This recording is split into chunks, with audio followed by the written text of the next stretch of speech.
TSR study পয়েন্টে সকলকেই স্বাগত। আজকের ভিডিওতে তৃতীয় পর্যায়ক্রমিক মূল্যায়ন 2024 সালে তৃতীয় শ্রেণীর বাংলা বিষয়ের মোস্ট ইম্পর্টেন্ট কোশ্চেন নিয়ে আলোচনা করব। তাহলে দেরি না করে ভিডিওটি দেখে নাও। একের দাগ, সঠিক উত্তরটি বেছে নিয়ে লেখো। এখানে 5টি করতে হবে, প্রতি প্রশ্নের মান 1 করে। একের দাগের ক, যেদিন ঝড় উঠল সেদিন ছিল বর্ষার রাত, শীতের রাত, গ্রীষ্মের রাত।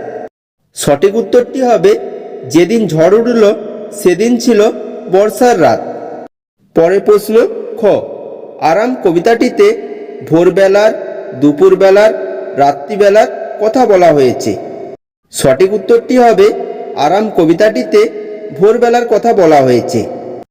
পরের প্রশ্ন গ, শুনে হিংসায়, ভয়ে, করুণায় হিংসুটির বুকের মধ্যে ধড়াস ধড়াস করতে লাগলো। উত্তর হবে শুনে ভয়ে হিংসুটির বুকের মধ্যে ধড়াস ধড়াস করতে লাগলো। পরের প্রশ্ন ঘ, দেশের কোলভরে আছে কনক, আমন, রঙিন ধানে। সঠিক উত্তরটি হবে দেশের কোলভরে আছে কনক ধানে। পরের প্রশ্ন, কাঠপিঁমড়ে কিশোরী মেয়েটির বাম হাতে ডান হাতে কামড় দিয়েছিল। সঠিক উত্তরটি হবে কাঠপিঁমড়ে কিশোরী মেয়েটির ডান হাতে কামড় দিয়েছিল। পরের প্রশ্ন, কুমির, ছুঁচ, শিঙ্গি মাছ চিৎকার করে বলল, ও বুড়ি তোর চোর ধরেছি। সঠিক উত্তরটি হবে কুমির চিৎকার করে বলল, ও বুড়ি তোর চোর ধরেছি। দুয়ের দাগ, একটি বাক্যে উত্তর দাও। এখানে 10টি করতে হবে, প্রতি প্রশ্নের মান 1 করে। দুয়ের দাগের ক, ঘুমিও না কো আর কবিতাটি কার লেখা? উত্তর হবে ঘুমিও না কো আর কবিতাটি বিমলচন্দ্র ঘোষের লেখা। পরের প্রশ্ন খ, অস্থির হয়ে পান্তা বুড়ি কি করতে চলল? উত্তর হবে অস্থির হয়ে পান্তা বুড়ি রাজার কাছে নালিশ করতে চলল। পরের প্রশ্ন গ, অনুবাদ বা তর্জমা কাকে বলে? উত্তর হবে এক ভাষা থেকে অন্য ভাষায় কোনো কিছু পাল্টানোকে অনুবাদ বা তর্জমা বলে। পরের প্রশ্ন ঘ, আমড়া গাছে কে বসেছিল? উত্তর হবে আমড়া গাছে উতুমমুখ পেঁচা বসেছিল।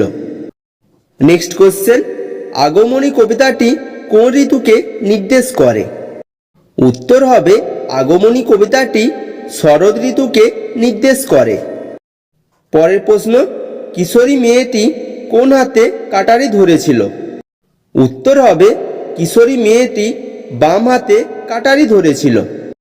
নেক্সট কোশ্চেন, মধুর চেয়েও আছে মধুর, কোন জিনিসটি মধুর চেয়েও মধুর? উত্তর হবে আমাদের দেশের মাটি কবির কাছে মধুর চেয়েও মধুর। পরের প্রশ্ন, বলাকা বলতে কি বোঝো? উত্তরটা দেখো, সাদা পাখির বা সাদা বকের ঝাঁককে বলাকা বলা হয়। পরের প্রশ্ন, হিংসুটির দিদির বয়স কত? উত্তর হবে হিংসুটির দিদির বয়স 8 বছর। নেক্সট কোশ্চেন, পঞ্চতন্ত্র কার লেখা? উত্তর হবে পঞ্চতন্ত্র বিষ্ণু শর্মার লেখা। 3এর দাগ, কোন প্রাণী কি খাবার খায় তা মিলিয়ে লেখো। এখানে 5 নম্বর থাকবে। বাম দিক ডান দিকটা দেখো।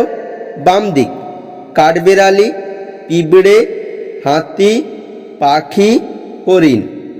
আর ডান দিকটা দেখো, কলা গাছ, ঘাস, বাদাম, চিনির দানা, পোকামাকড়।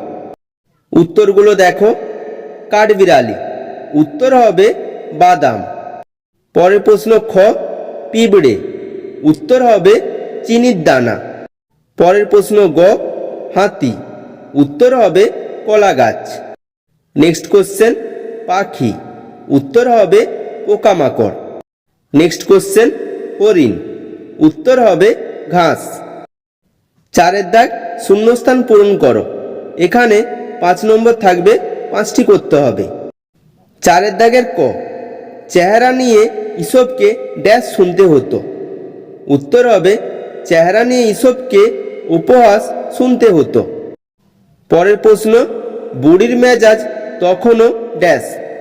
উত্তর হবে বুড়ির মেজাজ তখনও গরম। নেক্সট কোশ্চেন, ড্যাশ গাঁথা ঝালর মাথায় হীরের লাগাম মোড়া। উত্তর হবে মুক্তা গাঁথা ঝালর মাথায় হীরের লাগাম মোড়া। নেক্সট কোশ্চেন, ভূতটা ড্যাশ গাছের কাঁটায় আটকে গেল। উত্তর হবে ভূতটা বেগুন গাছের কাঁটায় আটকে গেল। নেক্সট কোশ্চেন, পুতুলেরা ড্যাশ নেচে উঠে এ ঘরে। উত্তর হবে পুতুলেরা টুংটাং নেচে উঠে এ ঘরে। নেক্সট কোশ্চেন, তাই শুনে দিদি তাড়াতাড়ি নিজের ড্যাশ তাকে দিয়ে দিল। উত্তর হবে তাই শুনে দিদি তাড়াতাড়ি নিজের রসমুন্নিটা তাকে দিয়ে দিল। 5 দাগ, এলোমেলো বর্ণগুলিকে সাজিয়ে শব্দ তৈরি করো। এখানে 2 নম্বর থাকবে। 5 দাগের ক, দেখো এই এলোমেলো শব্দগুলিকে সাজালে উত্তর হবে ঝড়ঝাপটা। পরের প্রশ্ন খ, এই শব্দগুলিকে সাজালে উত্তর হবে প্রতিযোগিতা। নেক্সট কোশ্চেন গ, এই এলোমেলোগুলিকে সাজালে উত্তর হবে রূপকথাটি। নেক্সট কোশ্চেন ঘ, এই এলোমেলো শব্দগুলিকে সাজালে উত্তর হবে কাঠপিঁপড়ে। 6 দাগ, শব্দার্থ লেখো। এখানে 2 নম্বর থাকবে। 6 দাগের ক, আগমনী। এর শব্দার্থ হবে আগমন বিষয়ে গান। পরের প্রশ্ন খ, ফানুস। এর উত্তর হবে কাগজের তৈরি বেলুন। 7 দাগ, বাক্য রচনা করো। এখানে 2 নম্বর থাকবে।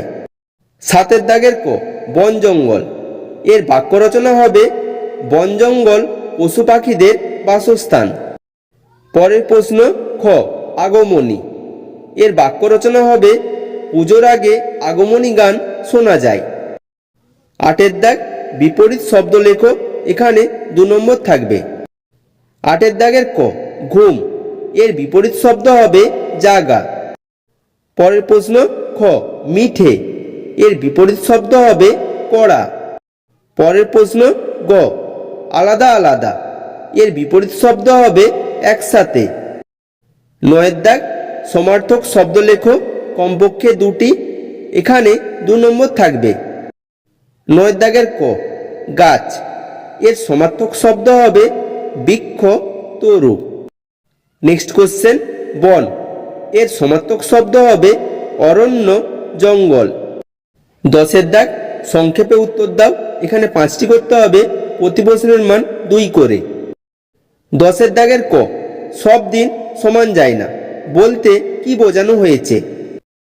উত্তরটা দেখো, একা একা থাকতে নেই গল্পে সব দিন সমান যায় না কথাটি দ্বারা বোঝানো হয়েছে আনন্দের দিন সব সময় থাকে না, মাঝে মাঝে দুঃখ বা বিপদ এসে উপস্থিত হয়। নেক্সট কোশ্চেন খ, হিংস্রটি ভ্যাঁ করে কেঁদে এক দৌড়ে পালিয়ে গেল কেন? উত্তরটা দেখো, কারণ সে রাগে ও হিংসায় তার নিজের পুতুলটা নিজেই নষ্ট করেছে, তাই সে ভ্যাঁ করে কেঁদে এক দৌড়ে পালিয়ে গেল। পরের প্রশ্ন গ, বৃষ্টির দিনে রাস্তার গাছেদের খুশি দেখায় কেন? উত্তরটা দেখো, গ্রীষ্মের প্রচণ্ড গরমে গাছপালাগুলো ধুলোভরা ক্লান্তিতে মনমরা হয়ে পড়ে। গ্রীষ্মের সব কিছুই যেন শুকিয়ে আসে। মাটি থেকেও তারা প্রয়োজন মতো রস শোষণ করতে পারে না, কিন্তু বৃষ্টির দিনে তারা বৃষ্টির জল পেয়ে সতেজ হয়ে ওঠে, তাই তাদের খুশি খুশি দেখায়। পরের প্রশ্ন, কিশোরী মেয়েরা কিসের জন্য বনে যেত? উত্তরটা দেখো, কিশোরী মেয়েরা বনের ধারে গ্রামে থাকতো।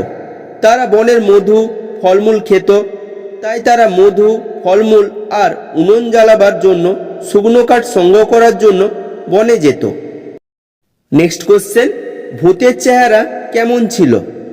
উত্তরটা দেখো, ভূতের চেহারাটা ছিল ড্যাবড়া ড্যাবড়া চোখ, থ্যাবড়া থ্যাবড়া নাক আর ফিনফিনে ফুরফুর হাত পা নেই, ধড় কাটা নড়া ছটকানো ভূত। নেক্সট কোশ্চেন, গায়ের বুড়িটিকে সবাই পান্তা বুড়ি বলতো কেন? উত্তরটা দেখো, গায়ের বুড়িটি ছিল খুবই গরিব।